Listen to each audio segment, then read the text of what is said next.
Who was Jesus? This is a question people have asked for over 2,000 years. It's a simple question, but the answer is far from simple. For billions around the globe, he is the Son of God, he is their Savior, he is the center of their faith. His story has shaped empires, inspired art, guided countless lives. But for others, he was a wise teacher, a moral philosopher, a man who challenged the powers of his time. And for some, he is a figure of myth, a story told and retold until it became larger than life itself. The quest to understand this single figure is a journey across history, across faith, and our own search for meaning. The story of Jesus starts in a small corner of the Roman Empire, in a time of great change and political unrest.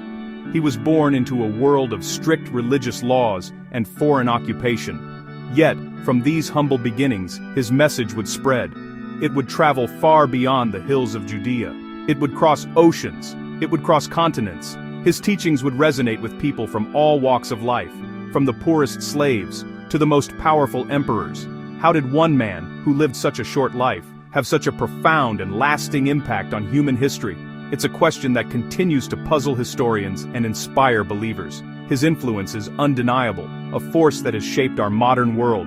His name is known in every country on earth. More books have been written about him than any other person in history. His life is the subject of endless debate and study.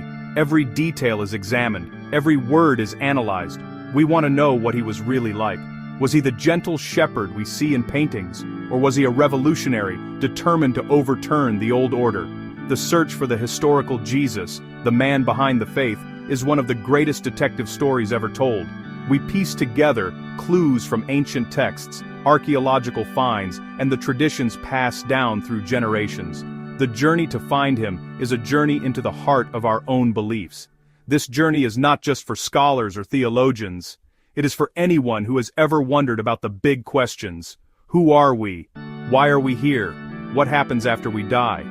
The story of Jesus touches on all of these fundamental human concerns. His teachings offer answers, hope, and a path to follow. But they also raise more questions.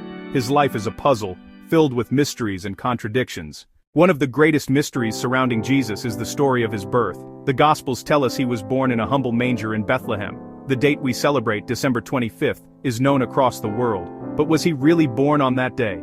Most historians agree that this date was likely chosen for other reasons. It actually aligned with ancient winter solstice festivals. So, if not December 25th, then when was he born? And what about his childhood?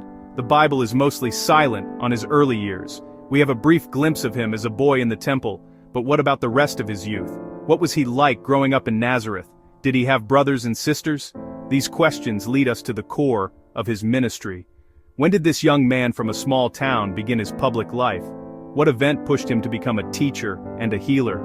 The Gospels point to his baptism by John the Baptist as a pivotal moment. It was the start of a journey that would last only a few short years, but in that time, he gathered a group of followers, his disciples. Who were these men? They were fishermen, tax collectors, ordinary people.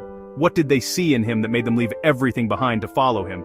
His message of love, forgiveness, and the coming kingdom of God was powerful. It was also dangerous. His teachings were often accompanied by extraordinary events, miracles.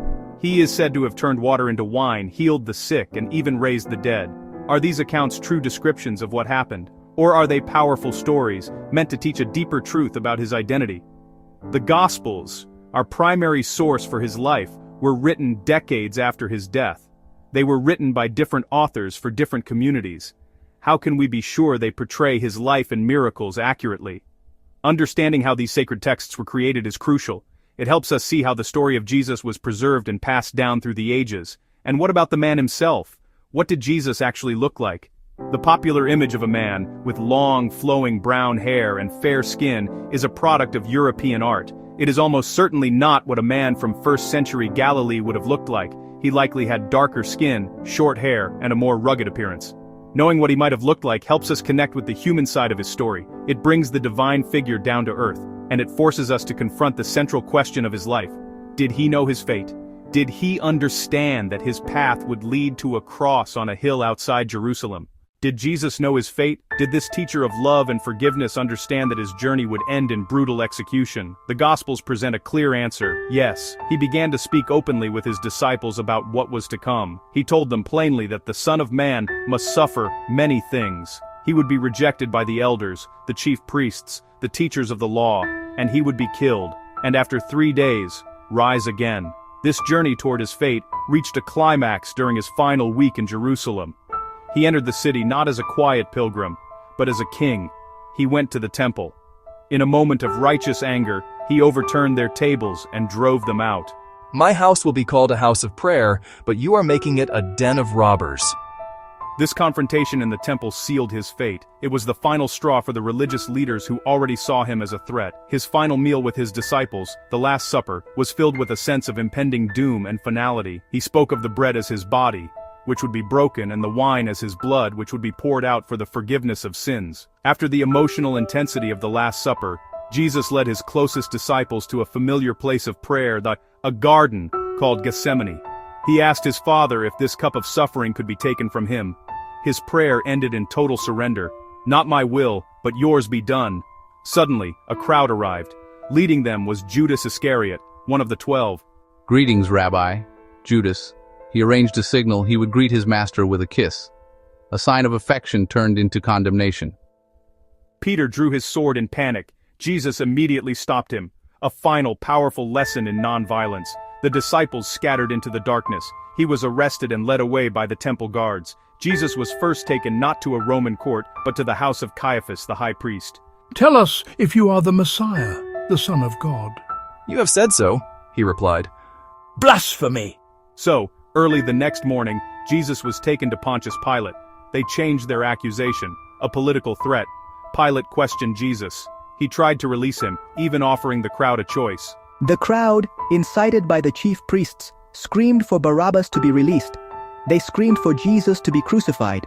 Pilate, fearing a riot, symbolically washed his hands of the matter. He gave in to the pressure of the mob and handed Jesus over to be scourged. He was then handed over to be crucified. Jesus' death on the cross was not the end of the story. For his followers, it was the beginning. His body was placed in a tomb. A large stone was rolled in front of the entrance. His disciples were scattered, hiding in fear. Their hopes were shattered. On the third day, some of his female followers went to the tomb. When they arrived, they found the impossible. The heavy stone had been rolled away, and the tomb was empty. An angel appeared to them with a world-altering message.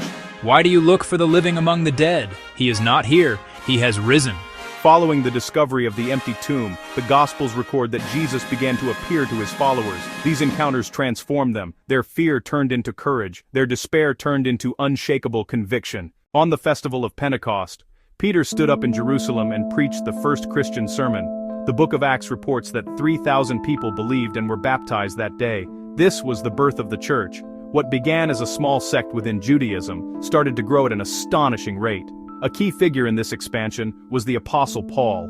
On the road to Damascus, he had a dramatic conversion experience. This event turned the church's greatest enemy into its most brilliant and tireless missionary. He traveled thousands of miles across the Roman Empire. It gave dignity to the poor, the slaves, and to women. It created tight-knit communities that cared for one another.